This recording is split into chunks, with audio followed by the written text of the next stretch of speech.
आदित्य ये बर्दाश्त नहीं कर पाया। हमारी लाइफ बिल्कुल ऑपोजिट थी। He was unclear, hopeless. ऊपर से दारू, सिगरेट, गैम्बलिंग। लड़कियों के बारे में उसका ओपिनियन अलग है। उसकी लाइफ का वन एंड ओनली ऑब्सेशन मैं हूं।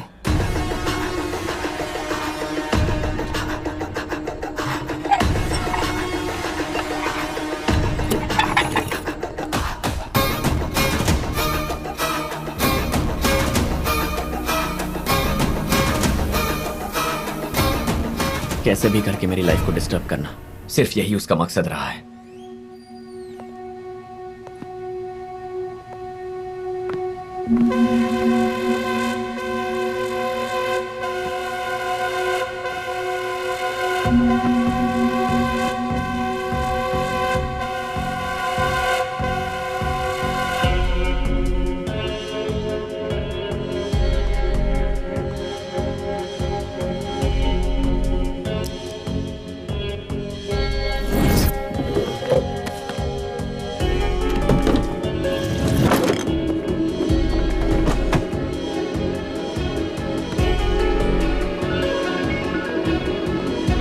हेलो।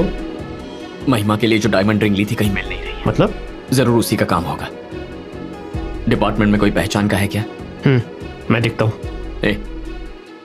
ऑफिशियली नहीं करना। हाँ, समझ गया।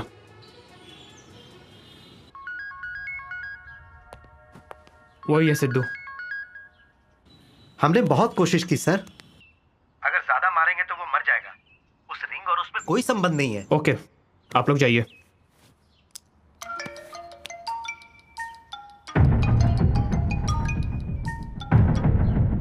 अपने कबर्ड के वॉच के ड्रॉअर को खोल।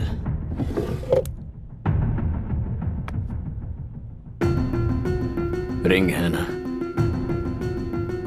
माँ की फोटो तेरे पास रह गई थी, उसी को लेने के लिए आया था। मेरे शरीर के जिन हिस्सों को इन्होंने मारा है, उन सब की कसम खा के कहता हूं, तुझे अब मुझसे कोई नहीं बचा सकता। गलती कर दी तूने। इस बार गुस्सा पहले जैसा नहीं है। जब मेरा खून खौलने लगता है, सब खत्म हो जाता है।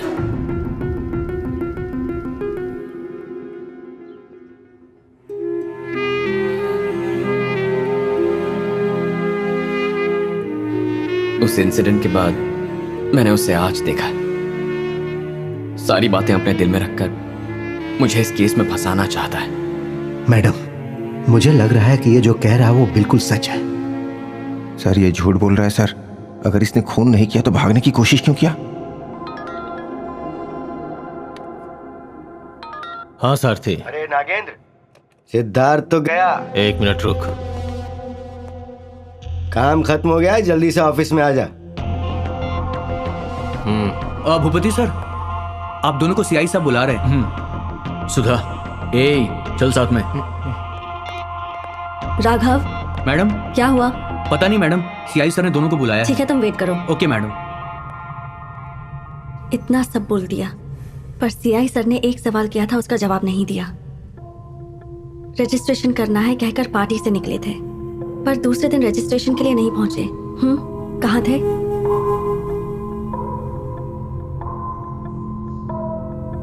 कोई बात नहीं, बोलो। 9884 8884 श्वेता, सीआई सर की बेटी। हाँ मैम, उस दिन मैं और मेरे हस्बैंड सिद्धार्थ से मिलने के लिए मुंबई आए थे। दरअसल हम फाइनेंशियल क्राइसिस से गुजर रहे थे और तब सिद्धार्थ ने ही हमारी हेल्प की थी। क्यों, क्या हुआ मैम? नथिंग। अगर बेटी के बारे में ये पता चल गया तो सीआई सर उसे छोड़ेंगे नहीं, इसीलिए नहीं बताया। सीआई सर कहाँ हैं? फोन पे बात करके भूपति और सुधाकर के साथ बाहर गए हैं मैडम। सुनो मैडम, किसी को बिना चाबी के दरवाजा खोलना आता है? हम सबको आता है मैडम।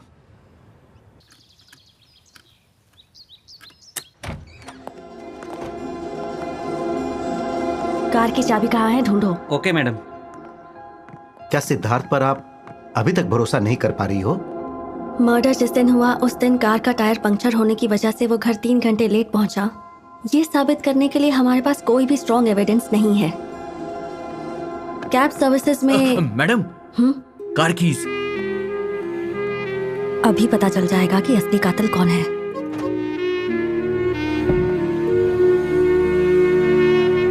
कार का टायर पंक्चर हो गया था। जेन्युइन है मैडम, टायर पंक्चर हुआ था।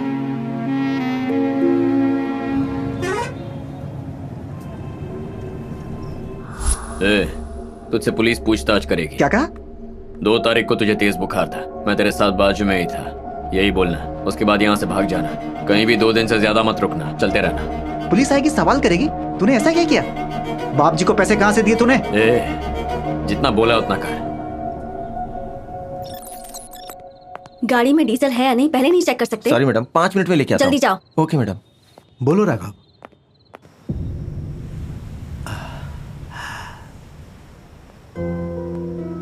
मैडम। हाँ बोलो। यह खून आदित्य ने ही किया है। आकाश ने मरने के 4 दिन पहले अपने अकाउंट से 11 लाख रुपए निकाले थे। उसके दोस्त धर्मा ने लोकल गुंडे से कुछ पैसे उधार में लिए थे, जिसे आदित्य ने मर्डर होने के ठीक दूसरे दिन ब्याज के साथ वापस लौटा दिया था। और कल रात को ही धर्मा घर छोड़कर भाग गया। आज शाम को ही यह खबर सीआई सर को मिली। मैडम, आपको पता चला तो वो जो करना चाह रहे हैं नहीं कर पाएंगे, इसीलिए आपको नहीं बताया। तुम्हें कैसे पता? जिस रात को खून हुआ था उसी रात बाजार के ज्वेलरी शॉप में बहुत बड़ी चोरी हुई थी। मैडम, ये चोरी किसने की पता नहीं, अनसॉल्व्ड केस। वो चोरी आदित्य ने ही की है, ये साबित करके केस को मिसलीड कर रहे हैं सीआई सर। आसानी से बच जाएगा। सीआई सर अपना बदला लेने के लिए किसी भी तरह इस केस में सिद्धार्थ को फंसाना चाहते हैं, बस यही बात है। मैडम जल्दी रख। क्यों सर? तेरे भले के लिए। भूपति, आकाश का मर्डर हुआ उस रात को उसके लॉकर में 11 लाख रुपए थे जो चोरी हो गए। दूसरे दिन सुबह सुबह बाप जी नाम के आदमी को 9 लाख रुपए दिए और अपने फ्रेंड धर्मा को बचाया। यह पॉइंट काफी नहीं है तुझे मर्डरर साबित करने के लिए?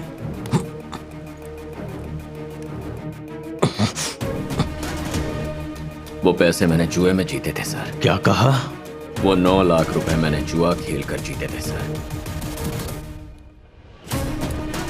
रतनलाल, हमारे गेस्ट हाउस में महीने के आखिर में पोकर खेलते हैं। मिनिमम एंट्री 1 लाख है सर। 2 तारीख की रात को आदित्य आया था सर। सुबह तक खेलकर 10 लाख रुपए जीत कर भी गया था। कोर्ट में ये बात बोलोगे क्या? बोलूंगा सर। वैसे अपने गेस्ट हाउस में एसीपी सर भी आते हैं। Thank you sir. Sir, case solved. Siddharth ही कल्प्रिट है। Okay, case solved. आदित्य ही कल्प्रिट है। कान के साथ दिमाग भी बंद है क्या? स्टेशन से फोन आया था सर। उस दिन उसकी कार का टायर पंक्चर हुआ था तो एक कैब ड्राइवर ने उसकी मदद की थी। अभी वो कैब ड्राइवर स्टेशन में ही है सर। क्या सर, इतनी अच्छी खबर दी तो आप तो चुप रहो। सारी कैब सर्विसेज को इन्फॉर्म किया हुआ था सर। सबसे इंक्वायरी भी कर ली थी सर। जिनसे नहीं की थी उन्हें पुलिस स्टेशन आने को कहा था। 2 दिन के बाद ही गोवा चला गया था और वापस आते ही अपने पुलिस स्टेशन आया। सिद्धार्थ की कार का टायर पंचर हो गया था, तब इसने ही मदद की थी। इन्फॉर्मेशन जेन्युइन है क्या? हाँ सर।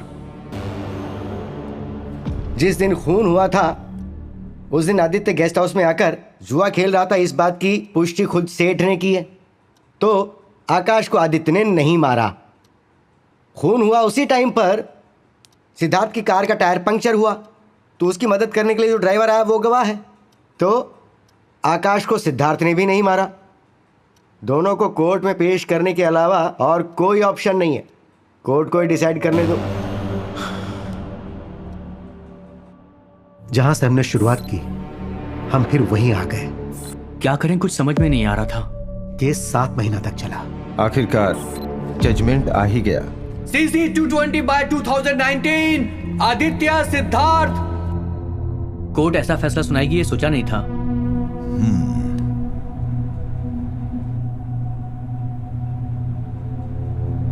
तुम दोनों में से कोई एक गुनहगार है, इस बात में कोई शक नहीं। लेकिन इस बात का पता लगाने में प्रोसिक्यूटर के साथ साथ पुलिस को भी नाकामयाबी हासिल हुई। जिसने भी गुनाह किया है उसे सजा देने के लिए कानून बाध्य है। लेकिन गुनहगार का पता नहीं तो क्या किया जाए। दोनों को सजा नहीं दी जा सकती, क्योंकि दोनों में से कोई एक निर्दोष है। 100 गुनहगार अगर बच जाते हैं तो चलेगा, लेकिन एक निर्दोष को सजा नहीं होनी चाहिए, और यह बात हमें कानून सिखाता है। अब मेरे सामने जो सबूत है उसे देखकर ही फैसला करना होगा। Are you the one who investigated this case? Yes your honour. यह डिपार्टमेंट के लिए ब्लैक मार्क है। आकाश के केस में गुनहगार कौन है यह साबित ना होने की वजह से इस केस के सस्पेक्ट्स सिद्धार्थ और आदित्य, इन दोनों को कोर्ट बरी करती है। क्या दोनों को रिहा कर दिया सर? हाँ बेटी। तो फिर इन दोनों में से असली खूनी कौन था सर? पता नहीं बेटी। पता नहीं। पता नहीं। मैडम, पूरा सामान ऊपर के फ्लोर में शिफ्ट कर रहे हैं। आपकी कुछ फाइल्स रह गई। ओके।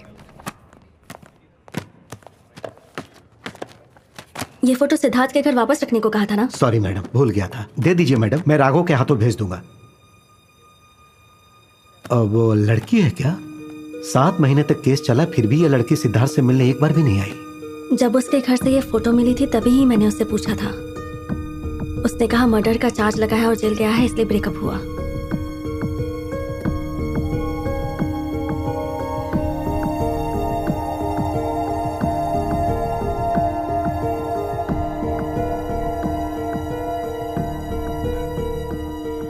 क्या हुआ मैडम, आप क्या सोच रही हैं?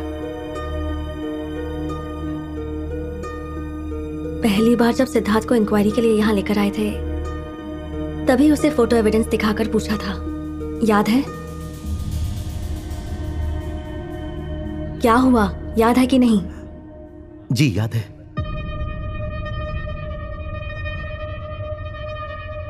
जब उसने वो फोटो देखी तब वो चुपचाप खड़ा रहा। ये भी नहीं कहा कि ये उसका जुड़वा भाई है।